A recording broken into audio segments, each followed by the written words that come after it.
Hello everyone, good day. Welcome to another episode of Deep Dive, exclusive to Eastern Report TV. I'm your host for today. My name is Obianuju Obiozabute, and with me in the studio is Honorable Temple Chinedu Chika. Honorable, you're very much welcome. Thank you so much, Obianuju. Okay, today we're going to be discussing a lot about leadership challenges of Nigeria. You know, we've been hearing about a lot of things that has to do with bad leadership in Nigeria, and we know that people have been talking about the leadership of Nigeria. But the question is leadership actually the highest challenge we have in Nigeria? Is it actually the greatest challenge we have in Nigeria? But when we return, we'll just take a short break. When we return, we'll answer that. Honorable is here to take us on a deep dive into that topic. Don't go anywhere.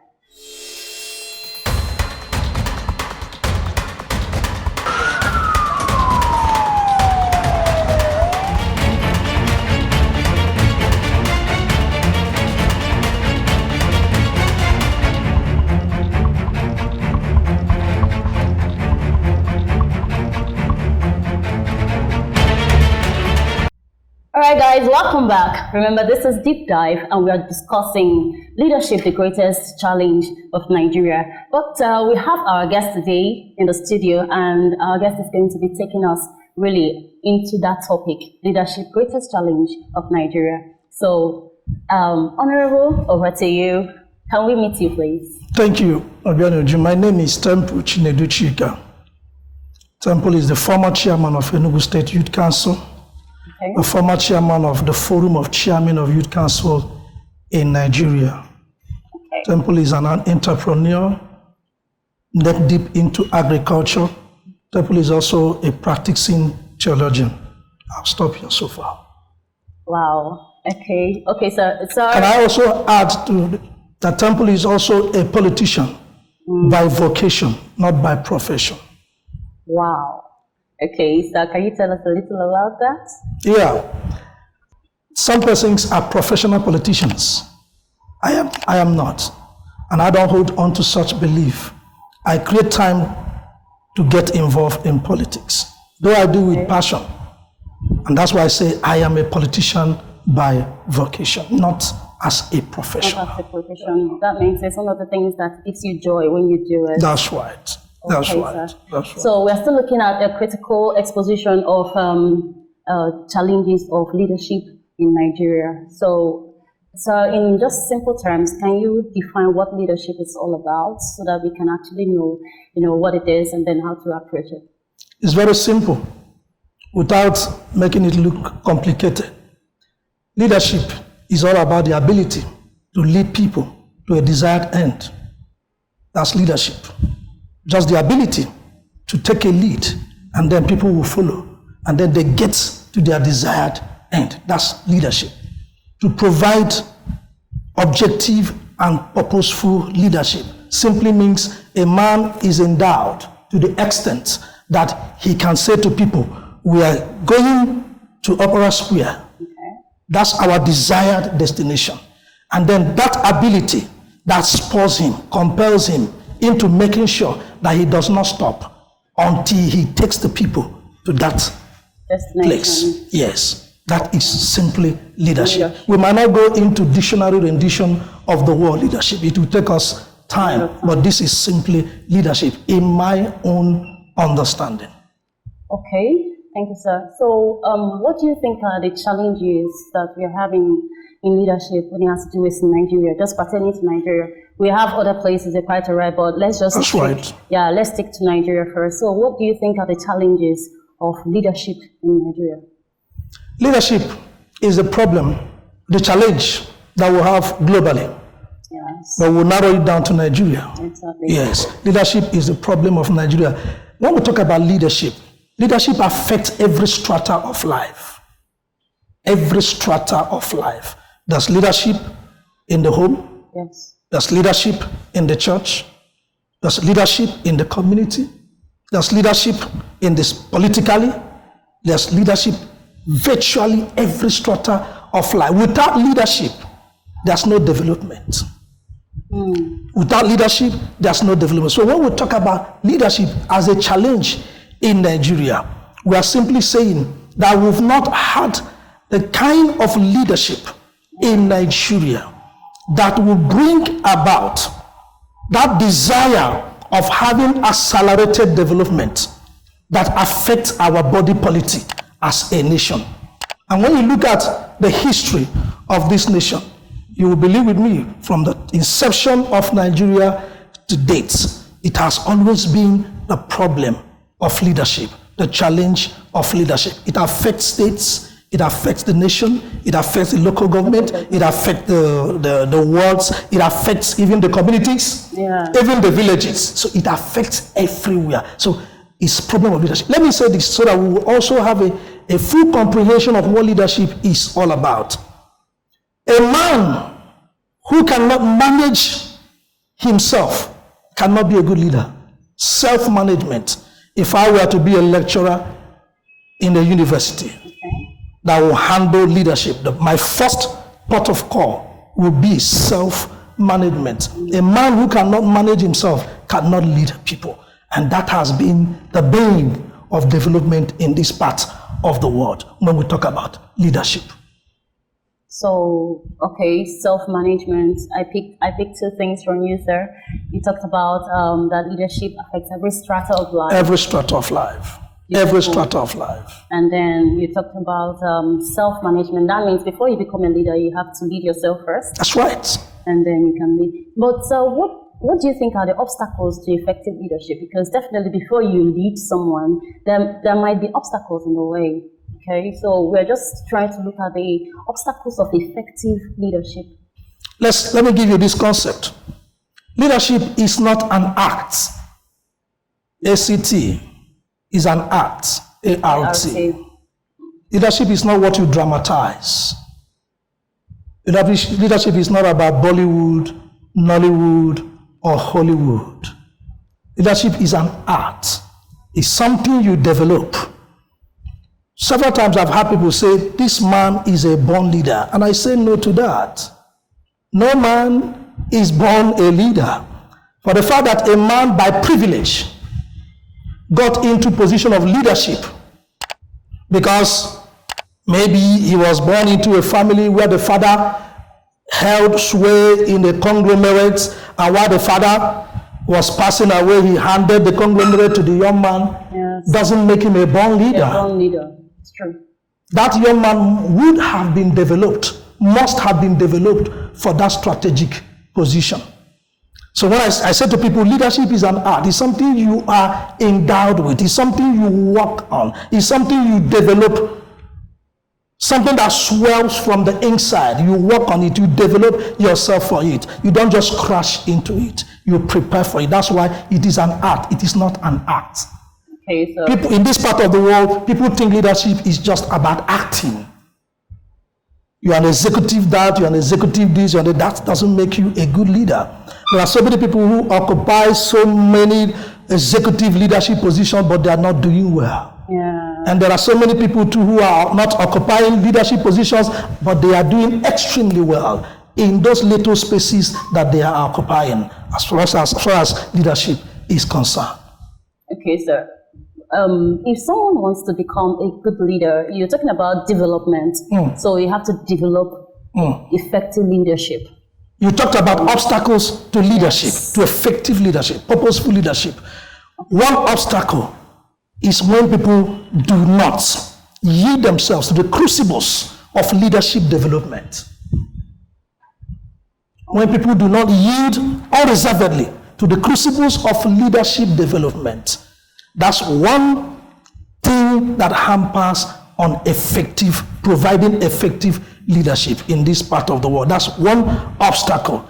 Any man that is called to be a leader or sees himself in leadership position or envisages to be a leader, anticipates to be a leader, envisions, must take time to work on himself, to develop himself. Okay. There are so many areas, so many processes of developing yourself for leadership position. So as long as you're not able to develop yourself, that is number one obstacle to providing effective leadership.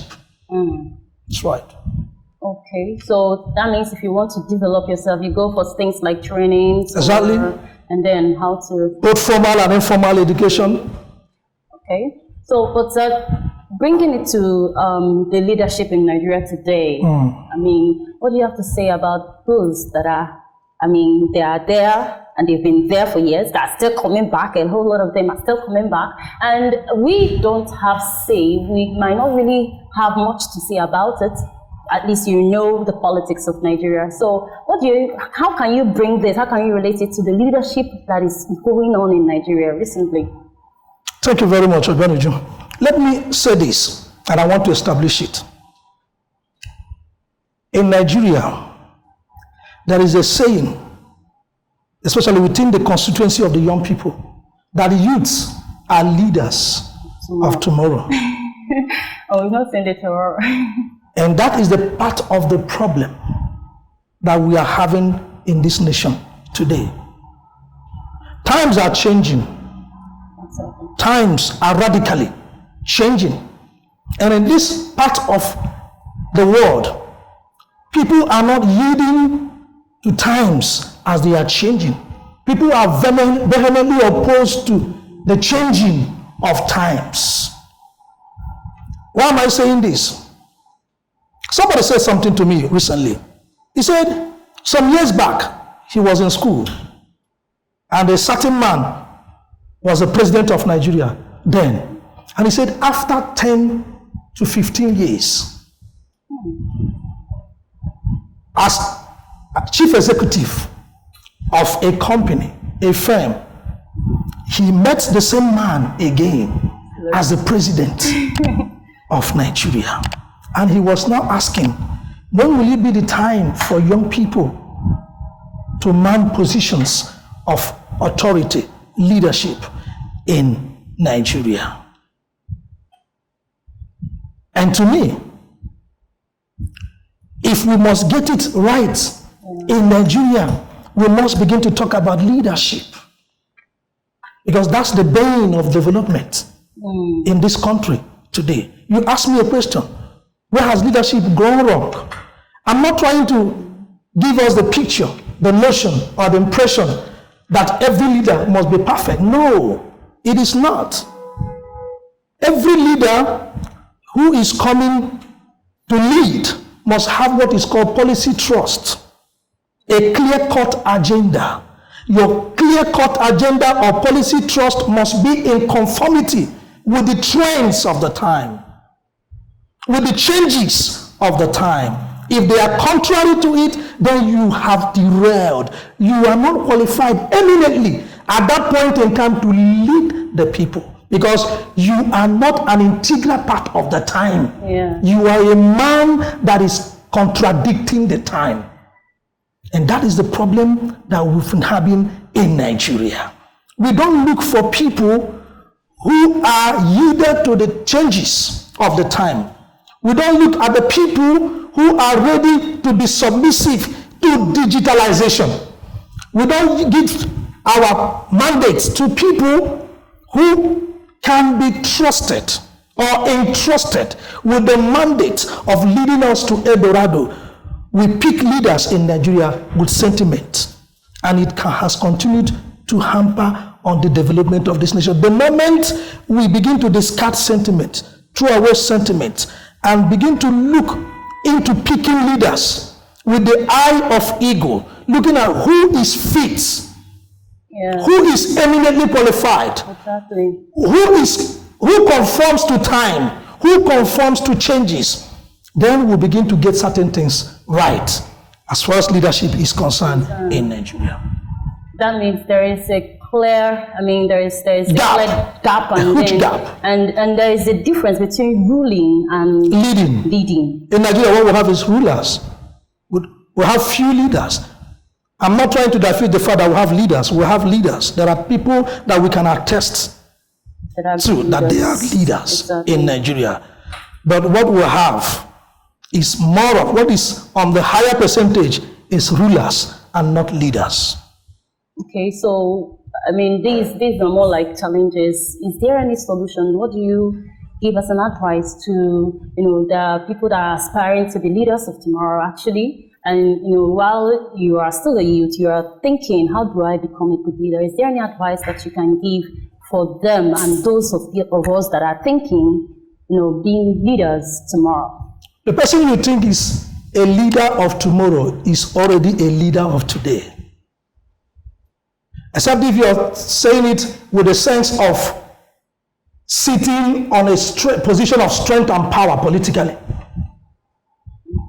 The young man in the school who is the SUG president of IMT is a leader. Exactly. The young lady who is the course rep in the school is a leader. Isn't it? Mm-hmm. The young man who is the president of the youth in his church is a leader. So we have leaders almost occupying every available space of the society. But when you say you people are leaders of tomorrow, that is, you're talking about politically.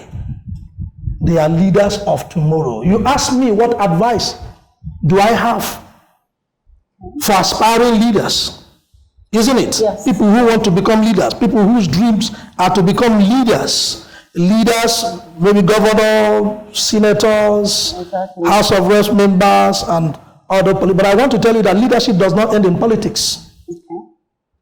Leadership transcends beyond politics. But why it's as if much emphasis are laid on politics today is because that is the only process to gain that leadership that will affect the society, bring governance, good governance for the people. That's why it's as if much emphasis is laid on politics. And then if a young man aspires to be a political leader, I believe in apprenticeship. Somebody said something recently, Aisha Yusuf, the famous activist, yes, one of the leaders of the NSAS protest. Yeah. He said something recently. He said, why Igbos are hated, even in their host communities, because of this our apprenticeship system. A young man leaves Enugu State, moves into Sokoto State, establishes his business in Sokoto. For the 5 years, 6 years, 7 years, becomes so much grounded in Sokoto. The next thing he begins to think is to come back to village, to pick Ikenna, to come to Sokoto and become his apprentice for the next 7 years. The formal agreement is at the expiration of the 7 years, Ikenna would also be established, maybe with a sum of 5 million, 2 million, 3 million, as the case may be. Ikenna becomes established in Sokoto. After 10 years, Ikenna begins to think of going back to his own village to pick another young man, Obinna, bringing him to Sokoto. And then what happens? And the people, the indigenes of your host community are also sensitive enough to watch that you are going to your village, picking people and establishing them in their own land. Instead of also extending the largesse to them. My response was, you are very right. But the truth is that, how many of your people will endure what our people endure to become established? An average Igbo young man is ready to lick the arms of his master. What is his focus? At the expiration of 7 years, money is given to him, he establishes his business, and then he becomes a leader of his own company, his own shop, his own business concept, or whatever he has. There is a process that people must pass through to become a leader. Leadership doesn't fall from the blues. Yeah. Leadership doesn't fall from heaven. And as long as you're not ready to yield to that process, as long as you're not ready to tally with the procedure, I tell you, even when you begin to man a political leadership position, you become a misfit. A misfit to the society, a misfit to the system. So young people who are aspiring to lead must make sure, have this understanding that there is a process. You must go through this process. There is a crucible. You must yield to this crucible before you become a leader that people will trust and will be able to lead people to their desired destination. Wow, this is deep. All right, we're still on Deep Dive, and we're going to observe just a short break. Deep Dive returns.